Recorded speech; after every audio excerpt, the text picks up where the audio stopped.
Hello friends, welcome to Creative Medicine. In this lecture, we will learn about. Hello friends, let us now learn some important points about hepatic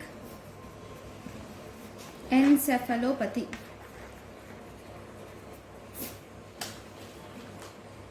Let us learn some important points about hepatic encephalopathy.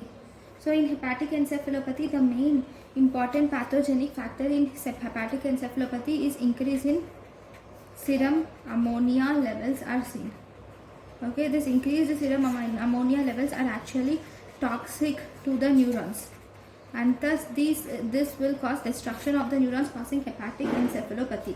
First, we will see what are the factors which are precipitating factors of hepatic encephalopathy.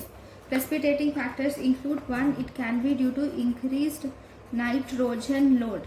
Increased nitrogen load like GI bleeding, or if there is excess dietary protein. Obviously, because if there is excess dietary protein, more ammonia is produced. Or if the patient has azotemia, or if the patient has constipation, in all these conditions there is production of increased ammonia and other nitrogenous compounds. Ammonia and other nitrogenous substances are produced. Okay, then if you see electrolyte and electrolyte imbalances, then in electrolyte and metabolic imbalances, it can occur due to electrolyte and metabolic imbalances, like hepatic encephalopathy can be precipitated by hypokalemia. How? If there is hypokalemia, this will increase the renal ammonia production. It will increase the renal ammonia production. Then we have alkalosis. If there is alkalosis, this increases the non-ionic ammonia production. If there is hypoxia or hyponatremia, and hypovolemia, all these are the precipitating factors. Then other precipitating factors includes drugs, like we have narcotics, tranquilizers. Drugs like narcotics, tranquilizers and sedatives are also involved in hepatic encephalopathy. Then we have miscellaneous diseases. Miscellaneous diseases like infections, surgery, superimposed acute liver disease, and even superimposed acute liver disease and progressive liver disease are associated with hepatic encephalopathy. Then even portosystemic shunt is also associated with hepatic encephalopathy. So these are the main features of precipitating factors of hepatic encephalopathy. Then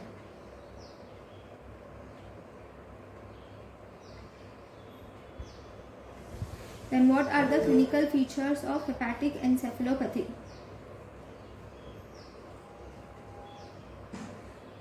Okay. Clinical features, if you are asked what is the earliest clinical feature. Earliest clinical feature is there is reversal of sleep rhythm. Reversal of sleep rhythm is the earliest clinical feature. That is alteration of sleep. Alternation in the sleep is the important earliest feature.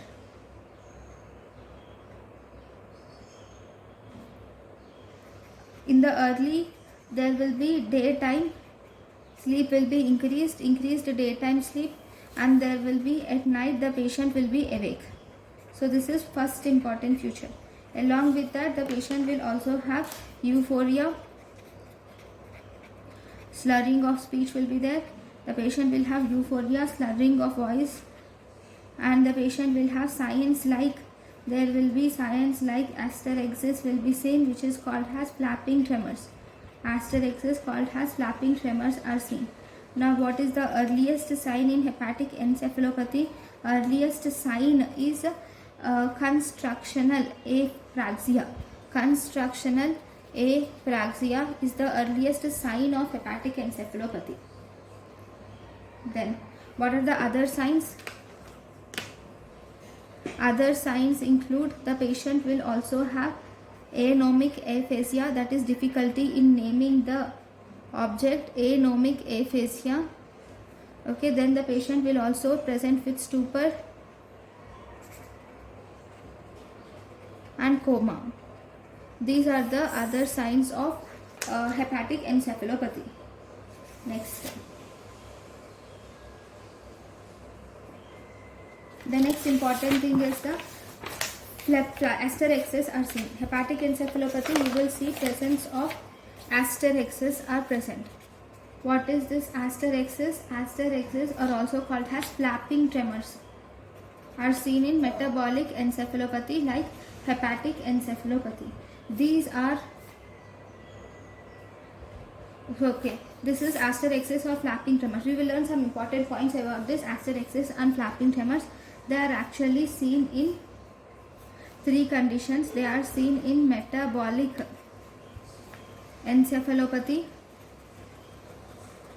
they are seen in uremic encephalopathy, and they are seen in respiratory failure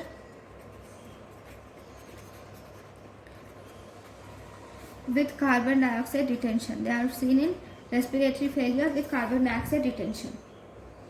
Then, one important thing about this hepatic encephalopathy is ECG changes. ECG changes in hepatic encephalopathy is important. So this is encephalopathy. So in the ECG changes, first you should know the stage of the ECG stage of hepatic encephalopathy, then consciousness and EEG. Sorry, this is not ECG, EEG changes. So first, if the patient is stage 1, he is alert, then EEG will be normal. In stage 2, the person is drowsy and his EEG shows slow alpha waves. It shows poorly developed K complexes. It shows slow alpha waves. Poorly developed K complexes are seen.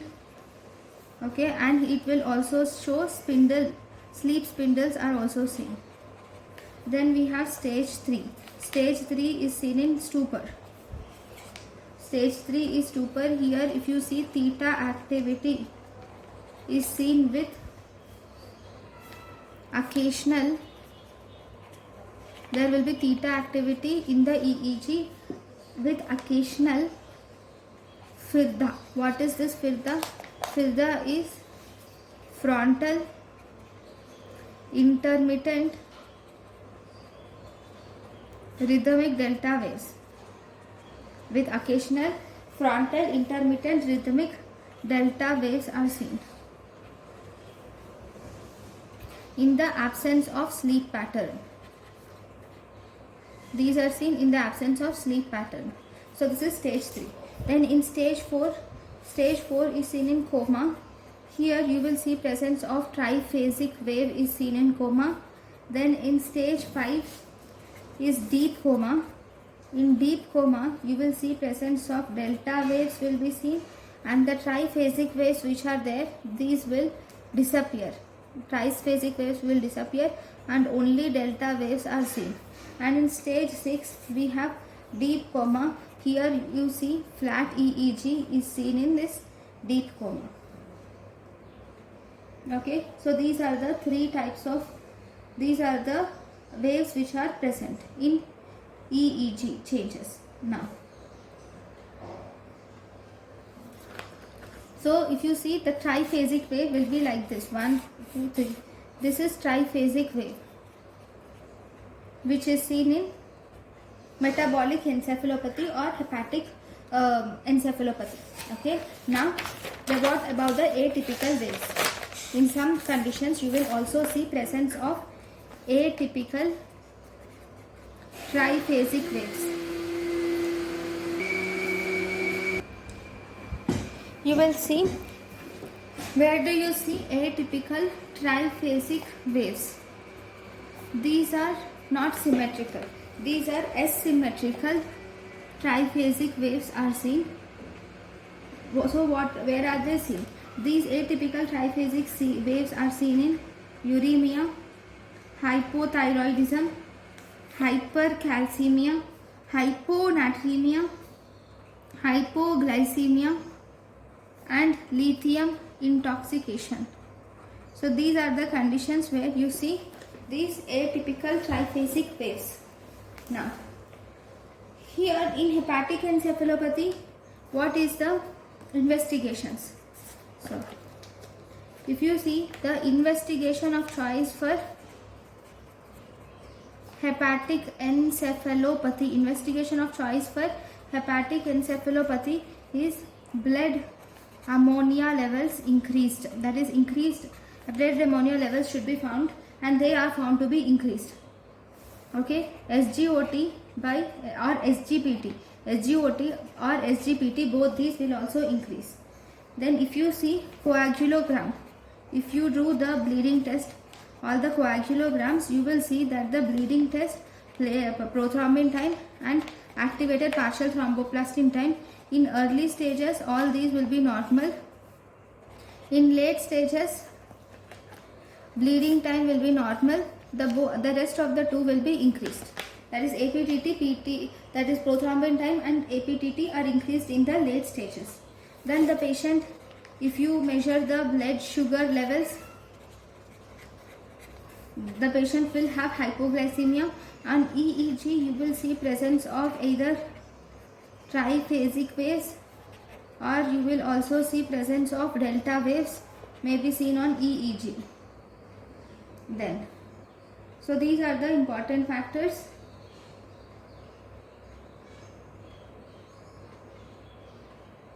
Now, what about the diagnostic criteria? In diagnostic criteria of hepatic encephalopathy, if you see the diagnostic criteria of hepatic encephalopathy, so 4 major factors are present. 4 major factors are mainly considered in hepatic encephalopathy. 1. Presence of acute or chronic hepatocellular disease. Presence of acute or chronic hepatocellular disease and or extensive portal systemic vasculateral shunt, or presence of extensive portal systemic collateral shunts. This is first criteria. Second criteria, the patient will have disturbance of awareness. He know that there is something wrong with in himself, and mentation. And this may progress from disturbance in awareness and mentation, which may progress from the patient can start his mental issues, may start from forgetfulness. He gets forgetting small things, and finally and confusion, and he might finally, if the mental issue starts from forgetfulness and confusion, and it will reach stupor, and finally it will progress to coma. Okay, then if you see the third, there will be shifting combinations of neurological signs. You will see shifting combinations of neurological signs are seen from asterexis, rigidity, from asterexis, rigidity, hyperreflexia, extensor plantar signs, and rarely seizures. So these are the combinations of neurological signs. And finally, on the EEG, you will see presence of non-specific symmetric high voltage, you will see presence of non-specific symmetric high voltage triphasic slow wave pattern will be seen. Slow wave, that is 2 to 2 or 5 per second pattern is seen. You will see on the EEG non-symmetrical, non-specific symmetric high voltage triphasic slow waves of around 2 or 5 per second are seen. So these are the specific EEG changes. So these are the 4 diagnostic criteria for hepatic encephalopathy. Now, after this, if you see the treatment of hepatic encephalopathy, treatment include, first you should take lactulose. Lactulose is given to the patient with nasogastric tube. Okay, this lactulose is an ammonia binder. Okay, then we can also give rifaximin or neomycin. Rifaximin or neomycin is given by NG tube, nasogastric tube. You will give rifaximin and neomycin is given by NG tube. These are actually a bacteriostatic. Then you can give enema to the patient. And then if you give fresh frozen plasma, in fresh frozen plasma vitamin K is not recommended. Fresh frozen plasma vitamin K is not recommended. Then you can give IV 10% glucose can be given. Then you can give IV L-ornithine and L-arginine. IV L-ornithine and L-arginine can be given. Then we can also give ornithine transcarbamylase. Ornithine transcarbamylase can be given. This ornithine transcarbamylase will help in clearance of ammonia. This ornithine transcarbamylase will help in clearance of ammonia from the body.